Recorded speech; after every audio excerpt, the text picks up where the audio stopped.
Hello everybody, welcome to the successive physics. Successive physics में आप सबका बहुत बहुत स्वागत है। आज के इस वीडियो में हम बात करने वाले हैं मैग्नेटिक मटेरियल्स के बारे में। देखिए फ्रेंड्स, अब तक हमने आपके लिए 11th और 12th की जितनी भी नोट्स है वो सारी नोट्स हमने आपको प्रोवाइड कर दी है अब तक के सारे वीडियो लेक्चर्स में। आज से हम पढ़ने के लिए स्टार्ट करने वाले हैं मैग्नेटिक मटेरियल्स। आज हम पढ़ने वाले हैं, तो इसकी जो भी नोट्स है वो ऑलरेडी मैंने आपके लिए अवेलेबल कर दी है हमारे चैनल पे। तो आज सबसे पहले हम एक डेरिवेशन के बारे में बात करेंगे, जो डेरिवेशन मैंने यहाँ पर आपके लिए लिखा है। देखिए ये जो चैप्टर है, ये चैप्टर आपके लिए नए से इंक्लूड कर दिया गया है आपके इस नए से सिलेबस में। अब तक का जो पिछला सिलेबस था 12th का, तब वहां पर ये चैप्टर नहीं था, आपके लिए ये चैप्टर नया है आपके सिलेबस में। तो देखिए इस चैप्टर में सबसे पहले आपको पढ़ना है टॉर्क के बारे में। तो यहाँ पर ये एक डेरिवेशन है, torque acting on a magnetic dipole in a uniform magnetic field. तो इसका डेरिवेशन आपको यहाँ पर बनाना है। देखिए अगले वीडियो में हम बात करने वाले हैं मैग्नेटिक मटेरियल्स के बारे में। जैसे कि आप जानते हैं सॉलिड, लिक्विड और गैसेस, ये तीन डिफरेंट टाइप्स ऑफ मटेरियल्स हैं। उसी तरह मैग्नेट में भी मैग्नेटिक प्रॉपर्टीज पे डिपेंड होकर फेरोमैग्नेटिक, पैरामैग्नेटिक और डायमैग्नेटिक इस तरह से मटेरियल रहते हैं। तो इन मटेरियल्स के बारे में इस चैप्टर में हम बात करने वाले हैं। एक बहुत ही बेसिक पॉइंट और बहुत ही इंपॉर्टेंट पॉइंट रहता है इस चैप्टर से आपके लिए।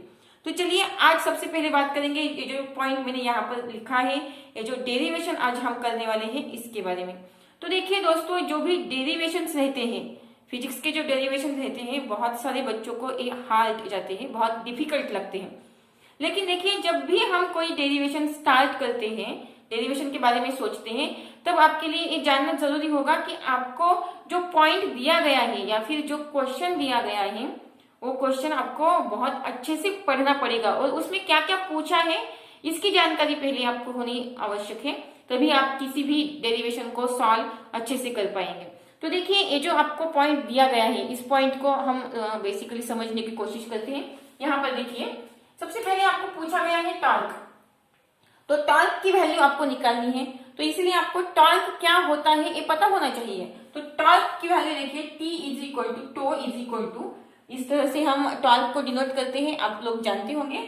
सो tau is equal to F cross R, ये जो होता है ये होता है आपकी टॉर्क की वैल्यू। इस तरह से आपका जो टॉर्क होता है वो डिनोट करते हैं, करेक्ट है।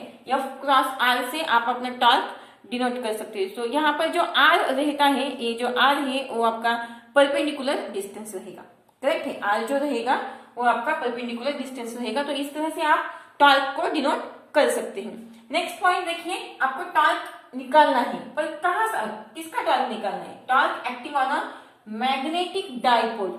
तो आपको टॉर्क की वैल्यू निकालनी है। कहाँ पर का टॉर्क निकालना है? मैग्नेटिक डाइपोल पे जो टॉर्क अवेलेबल होगा उस टॉर्क की आपको वैल्यू निकालनी है। अब मैग्नेटिक डाइपोल क्या होता है, उसके लिए क्या आवश्यक होता है? मैग्नेटिक डाइपोल के लिए आपके पास एक मैग्नेट होना जरूरी है, जिसके नॉर्थ और साउथ पोल इस तरह से दो पोल होते हैं। तो यह इस तरह से आपको एक मैग्नेट के बारे में जानकारी होनी आवश्यक है। उसके बाद आपको निकालनी है यूनिफॉर्म मैग्नेटिक फील्ड। तो ये जो सिस्टम है, ये जो होल सिस्टम आपको दिख रही है, वो सिस्टम आपकी होनी चाहिए यूनिफॉर्म मैग्नेटिक फील्ड में होनी चाहिए। आपके लिए यूनिफॉर्म मैग्नेटिक फील्ड होना आवश्यक है। तो चलिए हम स्टार्ट करते हैं हमारे डेरिवेशन को और देखते हैं एक किस तरह से आपके पास निकल के आता है।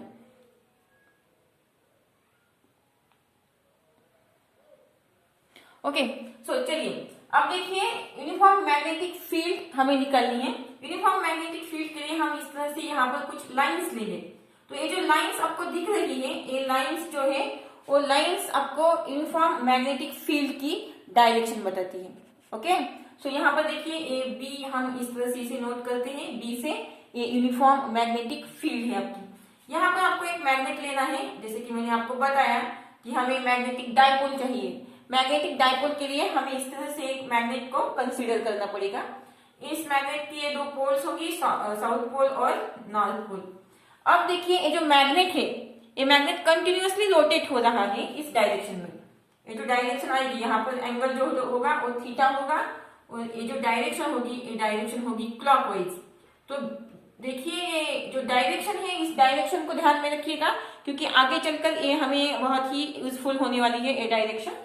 तो इस तरह से यहाँ पर क्या आता है, क्लॉकवाइज डायरेक्शन यहाँ पर आती है।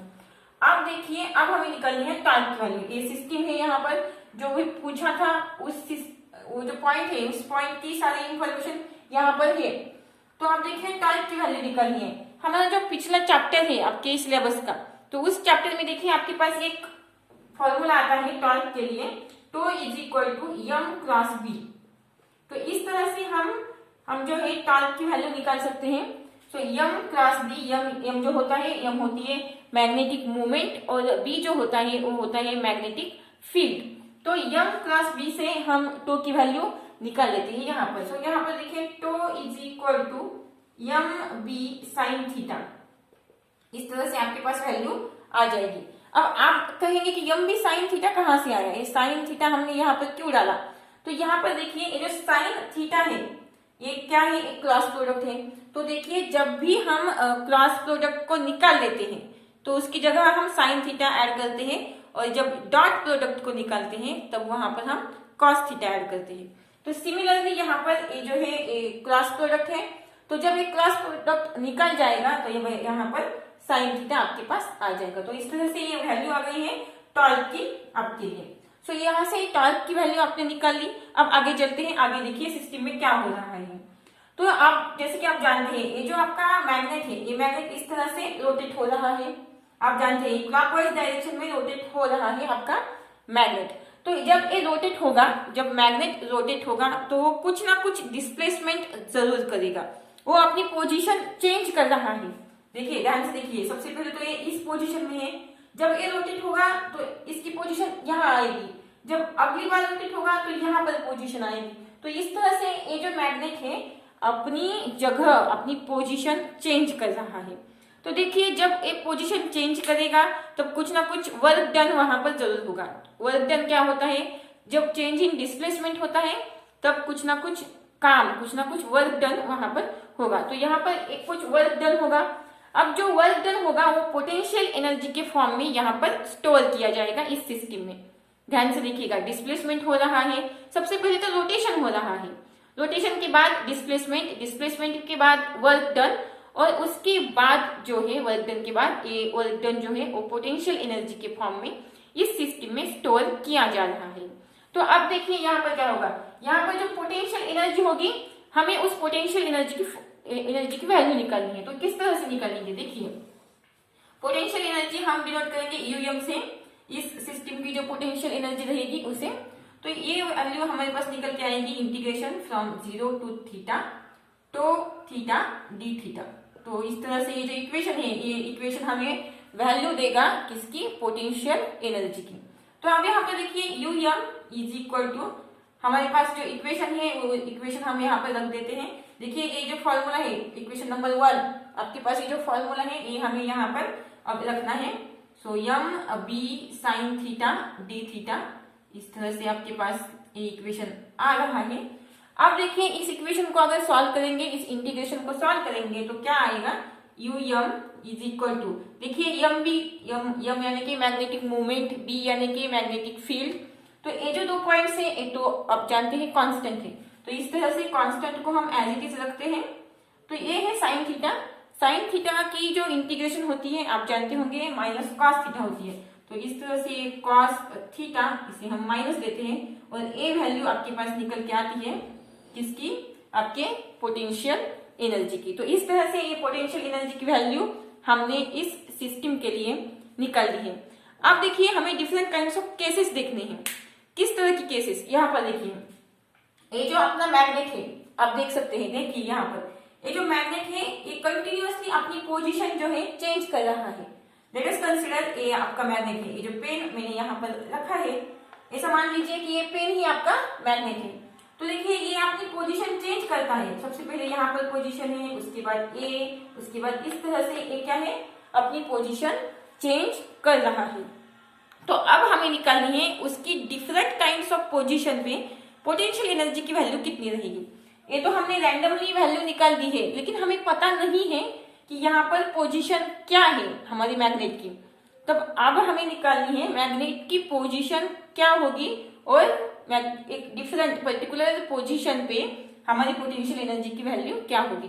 तो तो देखिए केस नंबर फर्स्ट के बारे में अब स्टडी करेंगे। केस नंबर फर्स्ट, चलिए हम थीटा की वैल्यू जो है थीटा इज इक्वल टू सबसे पहले तो 0 रखेंगे, 0 डिग्री। थीटा क्या होता है, देखिए थीटा क्या है, थीटा जो है ये मैग्नेटिक फील्ड और मैग्नेटिक मूवमेंट के बीच का जो एंगल रहेगा उसे हम थीटा कहेंगे, यानी कि ए एंगल। ये जो एंगल यहाँ पर है इसे हम थीटा कहेंगे। तो हमें थीटा की वैल्यू अब चेंज करनी है।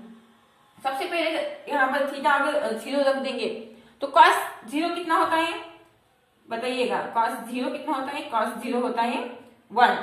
तो अगर इस cos 0 की वैल्यू यहाँ पर रख देंगे इस इक्वेशन में, तो यूएम यानी कि पोटेंशियल एनर्जी कितनी आएगी, potential energy is equal to minus M B.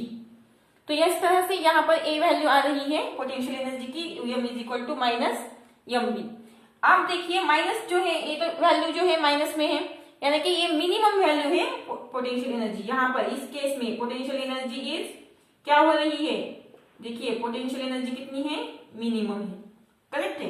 तो जब थीटा 0 होगा cos थीटा 1 होगा, cos 0 1 होता है, और इस तरह से यहाँ पर पोटेंशियल एनर्जी की वैल्यू मिनिमम आ जाएगी। और अब मुझे बताइए जब किसी भी दो चीजों के बीच का एंगल 0 कब होगा, कब होगा, दो चीजें हैं हमारे पास उसके बीच का एंगल 0 है, कब होता है, जब वो दोनों चीजें एक दूसरे को पैरेलल होती है। जैसे कि मान लीजिए ये मैग्नेटिक मूवमेंट है और ये मैग्नेटिक फील्ड है, तो ये दोनों एक दूसरे को पैरेलल है, इनके बीच का एंगल कितना है, 0 है। तब कोई भी चीज जिनके बीच का एंगल जब 0 होता है तब वो दोनों एक दूसरे को पैरेलल होती है। तो यहाँ पर देखिए m एंड b जो है एक दूसरे को पैरेलल है, करेक्ट।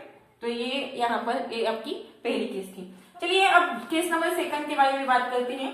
अब यहाँ पर जो हमने थीटा की वैल्यू 0 रखी थी, आप देखिए केस नंबर सेकंड क्या है। यहाँ पर हम थीटा इज इक्वल टू 90 रख देंगे, तब क्या आ जाएगा, देखिए थीटा जब 90 होगा तब क्या होगा, cos 90 कितना होता है, cos 90 जो होता है cos 90 तो वो होता है 0, करेक्ट। cos 90 तो होता है 0। और अगर अब cos 90 की वैल्यू हम 0 निकालते हैं तब क्या होगा, cos 90 अगर 0 होगा तो इस इक्वेशन में हमें वैल्यू रख देनी है। तो यहाँ पर यूएम इज इक्वल टू यानी पोटेंशियल एनर्जी कितनी होगी, 0, करेक्ट है। पोटेंशियल एनर्जी 0 रहेगी, तब ये जो दो एम एंड बी है यानी कि मैग्नेटिक फील्ड और मैग्नेटिक मूवमेंट, इनके बीच ये जो है ये एक दूसरे को कैसे है, एक दूसरे को ये परपेंडिकुलर है जब उनके बीच का एंगल 90 डिग्री होगा। ये तो हुई केस नंबर सेकंड। अब बात करेंगे केस नंबर थर्ड के बारे में। ओके, केस नंबर थर्ड देखिए, केस नंबर थर्ड क्या है। यहाँ पर अगर थीटा की वैल्यू हम रख देते हैं 180, ओके, थीटा की वैल्यू कितनी रखेंगे, 180 रखेंगे। तो cos 180 कितना होता है, what is the value of cos 180, it is -1, correct है। cos 180 की वैल्यू होती है -1, तो अब -1 रख देंगे यहाँ पर, तो यूएम कितना आएगा, देखिए ये पहले से ही यहाँ पर एक माइनस है, करेक्ट है। यूएम की वैल्यू यहाँ पर माइनस है, -mb इंटू -1 कितना होगा, +mb, करेक्ट है। तो +mb ये वैल्यू आपके पास आ रही है किसकी, पोटेंशियल एनर्जी की। तो इस केस में पोटेंशियल एनर्जी जो है पोटेंशियल एनर्जी इज मैक्सिमम, यहाँ पर पोटेंशियल एनर्जी जो है मैक्सिमम है। और ये जो है इनके बीच का एंगल कितना है, 180 कब होगा, दो चीजों के बीच का एंगल 180 कब होगा, ये देखिए ये आपकी एम है, मैग्नेटिक मूवमेंट है, ये मैग्नेटिक फील्ड है, दोनों एक दूसरे को परपेंडिकुलर है, सॉरी दोनों एक दूसरे को एंटी पैरेलल है, तो उनके बीच के एंगल कितना होगा, 180। तो M and B are anti parallel, okay. तो ये 3 डिफरेंट काइंड्स ऑफ केसेस थी। तो देखिए इस तरह से हमने ये 3 डिफरेंट काइंड्स ऑफ कंडीशंस देख लिए। अब हमें इसका ग्राफ निकालना है। तो देखिए हम ग्राफ किस तरह से निकाल लेंगे। तो ये 3 पॉइंट्स है, ये 3 स्पेशल कंडीशंस थी जो हमने देखी। अब हमें इसका ग्राफ निकालना है। तो देखिए ग्राफ किस तरह से निकल के आ जाएगा। तो इस तरह से देखिए ये सिस्टम हुई। तो यहाँ पर हम देंगे, यहाँ पर हम यूएम की वैल्यू यहाँ पर अगर हम देंगे तो ये होगी एम बी, यहाँ पर होगी -mb, और यहाँ पर जो है वो होगी 0, करेक्ट है। तो इस तरह से अगर हम ग्राफ निकाल लेंगे तो ये वैल्यू यहाँ से निकल के यहाँ से इस तरह से कुछ इस तरह का कुछ इंटरफेस आ जाएगा आपके ग्राफ के लिए। तो यहाँ पर देखिए थीटा की वैल्यू, सबसे पहले थीटा, इस एक्सिस पे हम थीटा लेंगे, इस एक्सिस पे तो हमने ऑलरेडी पोटेंशियल एनर्जी ली है, तो ये 0 हुआ, ये 180 हुआ, सॉरी 90 हुआ, और उसके आगे कुछ 180 आ जाएगा। तो यहाँ से देखिए -mb 0 और 180, तो ये आपके ग्राफ के पॉइंट्स आ गए हैं। तो यहाँ तो आज के इस वीडियो में बस इतना ही। अगले वीडियो में फिर एक नए पॉइंट्स के साथ मिलेंगे। अगर आपको ये वीडियो अच्छा लगा हो, ये बातें समझ में आ गई हो, तो इस वीडियो को लाइक और हमारे चैनल को सब्सक्राइब जरूर कीजिएगा। Thank you very much.